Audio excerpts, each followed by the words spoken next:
So we always hear about this magical $1 million retirement number. Everyone talks about it like it's the golden benchmark or the golden ticket to a comfortable retirement.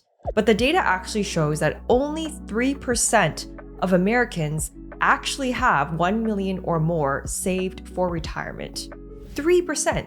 That means 97 out of every 100 people that you know will never reach this milestone. So in today's video, I'm gonna break down all of the statistics, but most importantly, explain what they mean for you, your retirement, and what you can do about it. So according to various sources, which I will leave down in the description box below, as well as latest data from the Federal Reserve and Employee Benefits Research Institute, this is what American retirement savings actually look like. NerdWallet says that of the 54% of Americans that actually have money in retirement accounts, only about 5% of those people have $1 million or more in retirement savings. The Federal Reserve reported a few years ago that they estimated about 3.2% of overall Americans have $1 million or more in retirement savings. So between those two sources, the math approximately breaks down into an estimate of between 8 to 9 million households in America that have $1 million or more. And the average retirement savings for people between the ages of 65 to 75 is $609,000. The kicker is that the median is only $200K, and what the median tells us is that the typical American actually does not have enough to cut it for most people's retirement dreams. But there is some good news hidden in this data, and I want to talk about some of the encouraging trends that a lot of people tend to miss. Fidelity actually just released their 2024 data, and the number of 401k millionaires on the Fidelity platform jumped up 27% in just 1 year. So we're talking about 537 people alone using Fidelity that have over $1 million in their 401k, and that doesn't count their IRAs or other investments. IRA millionaires also increased by 8% to over 344,000 people. And what's really interesting is that between 2024 to 2025, the average 401k balance increased 11%. Possibly related to the fact that the American stock market has gone up by around that much in the past year. So what is actually happening? Are people getting smarter behind money, or is something else going on? So what are some of the factors that actually drive these numbers? Really important to understand, so this helps you with your own retirement plan and your own retirement strategy. The first one is the market effect. So 2024 was a very strong year for the stock market. When your investments grow between 20 to 30%, which is what I experienced in my portfolio myself, suddenly a lot of people start to cross that $1 million threshold. But these numbers can also go backwards in a bad market year, which is why I am generally a long-term investor and why I prefer investing over trading, just because I know that things can go up and down and fluctuate a lot over a short-term basis and go backwards in a bad market year. The second thing is the time factor. So a lot of these millionaires didn't get there overnight, and Fidelity's data actually shows that the average 401k millionaire has been saving for 23 years and contributes about 17% of their salary.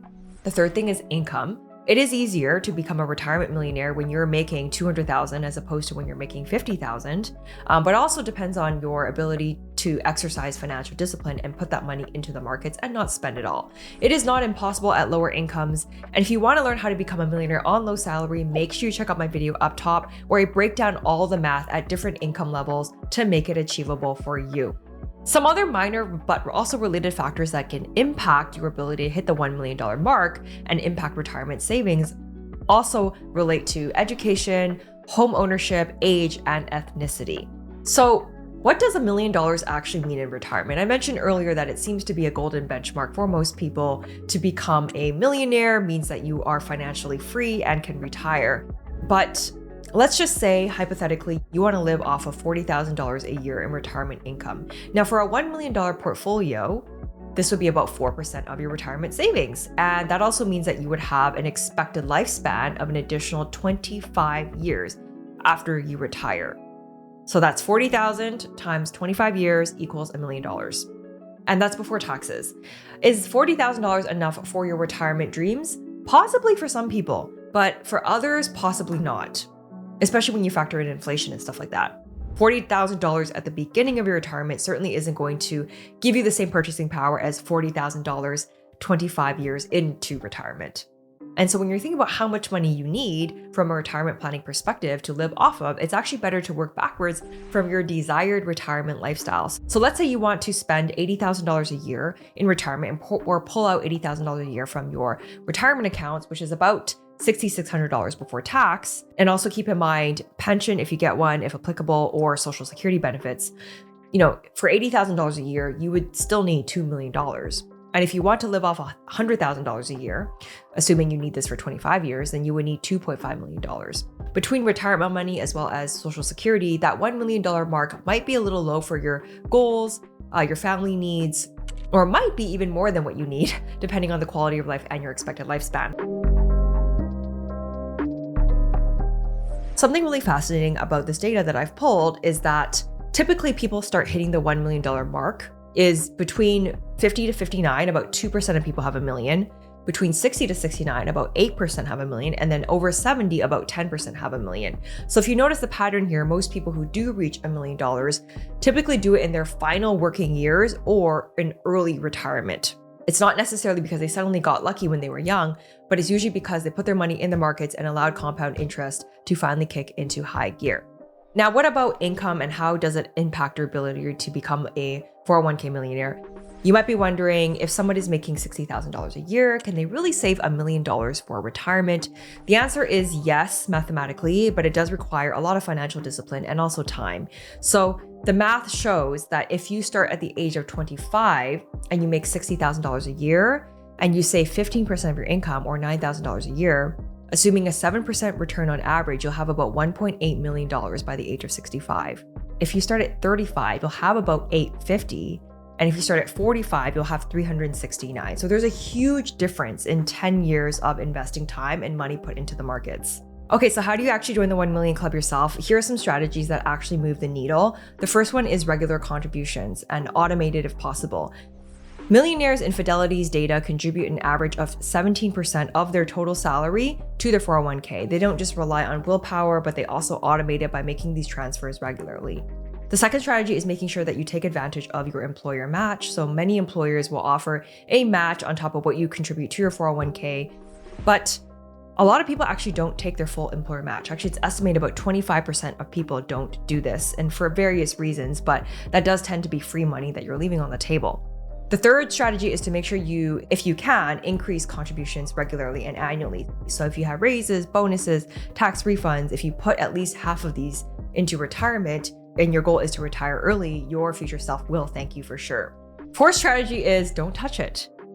Don't touch it, because the biggest difference between millionaires and everyone else is that they don't raid their retirement accounts for emergencies, home purchases, luxury travel, vehicles, or anything else. The fifth strategy is to invest aggressively when young.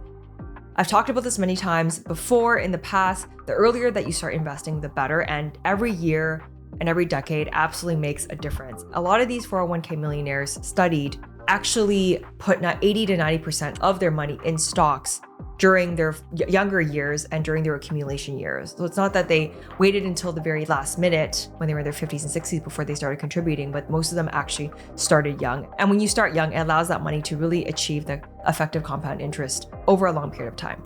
So going back to earlier what I said, the fact that only 3% of Americans have $1 million saved and ready for retirement.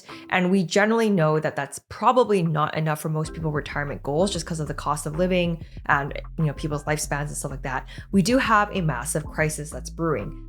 If you're an average earner in America, typically Social Security can replace about 40% of your pre-retirement income. And if you wanted to maintain your lifestyle in retirement, then you would need to be able to supplement the other 60% yourself with your own savings. If you're looking to start building towards retirement, I would consider looking into what percentage of your income, family income, take-home income you're currently saving, whether you're taking advantage of your full employer match, looking at your annual contribution amounts and assessing whether there are opportunities to save more or increase, finding ways to make more money. That always helps with everything, of course. Reviewing your investment allocation. Video up top there for tips on how to allocate your investments as a high earner, and knowing what a good feasible number for you in retirement is annually based on your desired lifestyle, including what you expect to get out of Social Security. If you're younger and you're not into retirement yet, a couple things that you can always do: maximize your 401k contributions if possible. You get an annual limit every year, and there's no reason that you shouldn't be maxing it out if you're making enough money to do so. The Roth IRA, which is equivalent to Canadian TFSA, is a great vehicle for people who are investing in assets or stocks that they expect to grow significantly over a long period of time. Like if you purchased, let's say, a stock like Nvidia in your Roth IRA, you would be able to get all those earnings tax-free once you retire, pull that money out. If you want to dive deeper into this, I actually have a free spreadsheet that shows you exactly how much you need to save every single month to hit your retirement goals. All you have to do is grab that in the description box below. And if you're ready to learn more specific strategies to accelerate your retirement savings, check out my video on how to allocate assets as a high earner. I think it's a game changer for people who want to supercharge retirement contributions and know how to allocate their assets into different types of investments. Let me know down below if you have any questions about retirement, how to save and invest for retirement, and I will see you guys in the next video. Until next time.